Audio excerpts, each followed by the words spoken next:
Hey guys, John here. Hope your summers are going well. Hope it's going super duper. I wanted to talk today about a movie that I'd seen recently. It's the new X-Men movie. It's X-Men Apocalypse. And some people really liked it, and other people did not. And I am in the category of people who were not the biggest fans in the world. I didn't think it was that good. In fact, X-Men was doing good. They were riding high. The First Class came out. It was like, oh, okay, cool. X-Men's doing good, coming back. Then Days of Future Past happened, and it was like, whoa, okay. X-Men made a good movie. Whoa, what's going on here? And then Apocalypse comes out, and oh god, this movie was terrible. I thought it was worse than like Batman vs Superman, and people hated that movie.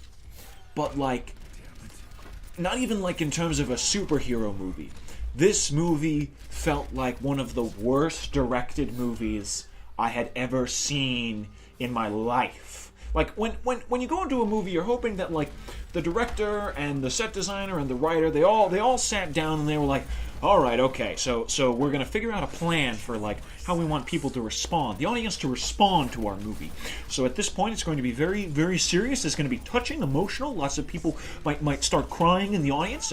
This part here, it's an epic action scene. It's going to feel very thrilling. Everyone should be on the edge of their seat if possible. And I guess it didn't happen for this one. This movie felt nonsensical. It felt incoherent. It was bizarre. It felt weird watching it. There's one scene in the middle of the movie where Apocalypse sees the main bad guy. He shows up and he steals Professor X, and Havoc, who is Cyclops' brother, and he's this laser guy, goes, no, and he shoots a laser beam as Apocalypse teleports out, and Beast is like, don't shoot that laser beam, and the laser beam like hits an atom bomb that's lying around in the X-Men's special mansion basement, and it blows up, and it's like, wait, why did it hit an atom bomb? Why is the mansion exploding? Where did this sudden danger come from? The villain didn't blow up the mansion.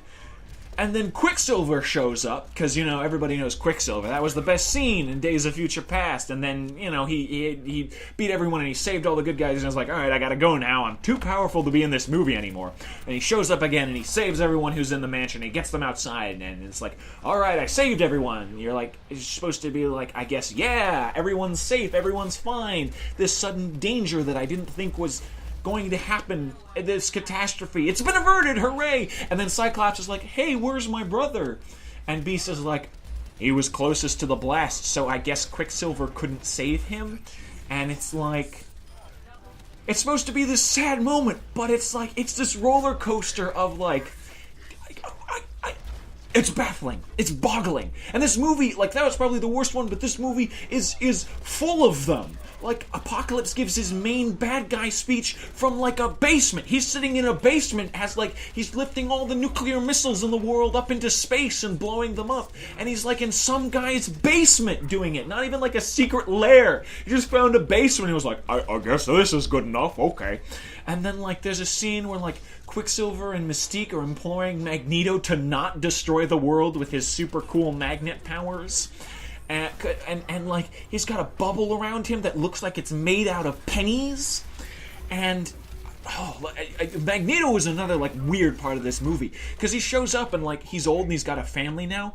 I didn't recognize the actor. I didn't recognize that it was Magneto without somebody saying, hey, you're Magneto. And I was just like, is this guy a mutant? Is this guy Jean Grey's father? What's going on?